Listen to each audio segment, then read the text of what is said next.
হে high সবাইকে, welcome back to my channel. তো আমার সেদিনকে একটা শ্যুট ছিল, তো শ্যুটের জন্য আমি বেরিয়ে পড়েছিলাম।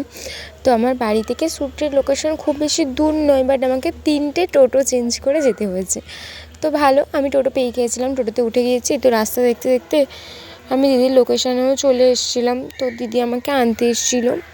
তারপর দিদির বাড়ি যাওয়ার পর দিদি বললো যে ক্রিম্পিংটা আগে করে নিই, বলে দিদি ক্রিম্পিংটা কমপ্লিট করে নিই। ক্রিম্পিংটা হয়ে যাওয়ার পরে দিদি আমার হেয়ারস্টাইলটা করা শুরু করে দিয়েছিল। দিদি আগে থেকেই ঠিক করে রেখেছিলো অ্যাডভান্সের ওপর একটু হেয়ারস্টাইলটা রাখবে, তো সেই জন্যই এই হেয়ারস্টাইলটা আগে করে নিচ্ছিল।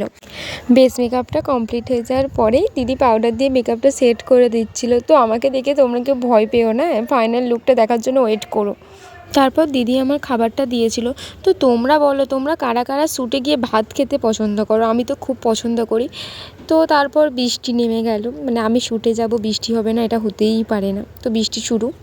লাঞ্চের পরে আবার মেকআপ শুরু হয়েছিল। তো আই মেকআপটা দেখা একদম সফটের উপরে ছিল, আমার তো খুব পছন্দ হয়েছিল। তো আই মেকআপটা কমপ্লিট হয়ে গেছিলো।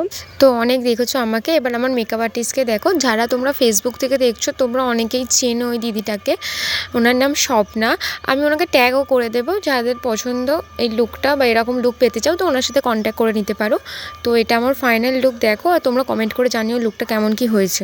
দেন আমরা আউটডোরে ফটোশ্যুট করতে চলে গিয়েছিলাম। দিদির বাড়ি থেকে কিছুটা দূরে একটু ফাঁকা রাস্তা ছিল, সেখানেই আমরা শ্যুটটা করতে চলে গিয়েছিলাম। তোমরা দেখো বাইরেতেও মেকআপটা কতটা গ্লো করছিল। এবার আমার ফেসে যেহেতু পিম্পল ছিল, তো সেই জন্য ওটা ভিজিবল হচ্ছিলো না, তো মেকআপটা খুবই সুন্দর হয়েছিল।